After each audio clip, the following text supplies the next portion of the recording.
Shalom, shalom, shalom. Que la paix du Seigneur soit avec toi, mon frère, ma soeur. Aujourd'hui, jeudi 8 juin 2021, le Seigneur, notre Dieu, nous a encore prêté son souffle. Et ce matin,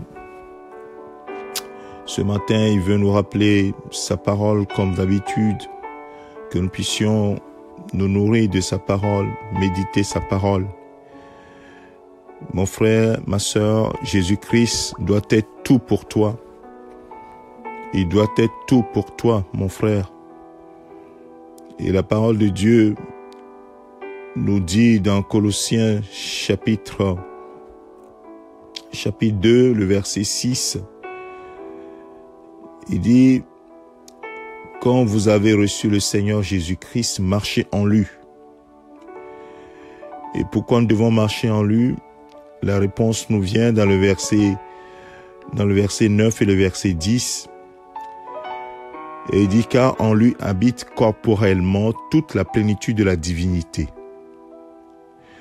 Et la deuxième raison, vous avez tout pleinement en lui, qui est le chef de toute domination, de toute autorité. C'est seulement en lui que nous avons tout et pleinement. Notre trésor doit être Christ.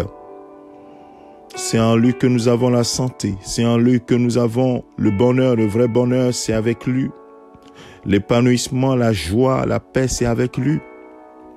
Donc Christ doit être tout pour toi. Si tu as reçu le Seigneur Jésus-Christ comme ton Seigneur et ton Sauveur, alors il faut qu'il soit tout pour toi. Jésus doit être tout pour toi. En dehors de Christ, il n'y a rien. Alors fais de Christ ta richesse, ton trésor, ton appui, ce qui est plus cher, ce qui est le plus important dans ta vie. Alors, vis pour lui, marche en lui, marche selon sa parole, conformément à ce qu'il a déclaré. Oui, celui qui marche en moi, celui qui garde mes commandements, c'est celui qui m'aime. Et celui qui m'aime, mon Père l'aimera. Oui, mon frère, ma sœur, c'est seulement en Christ que nous avons tout et pleinement. Alors, fais de lui véritablement ton tout. Et tu verras sa gloire sur ta vie. Que le Seigneur te bénisse. Médite cette parole. C'est ce que l'apôtre Paul a dit.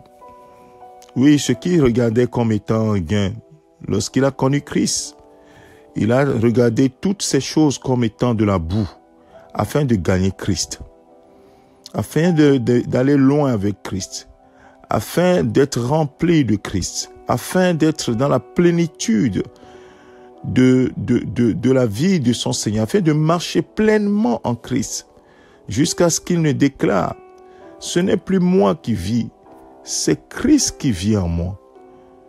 Bien-aimé de Dieu, si c'est Christ qui vit en lui, alors l'apôtre Paul est mort et Christ est tout pour lui. Alors nous aussi, nous devons mourir en nos sentiments, en nos désirs, pour que Christ soit tout pour nous et que Christ soit notre trésor, notre richesse. Que le Seigneur te bénisse, médite ces paroles et que ces paroles fassent corps en toi ou bien prennent corps en toi. Au nom du Seigneur Jésus-Christ. Amen. C'est ton serviteur, le pasteur Alexandre. Excellente journée à toi.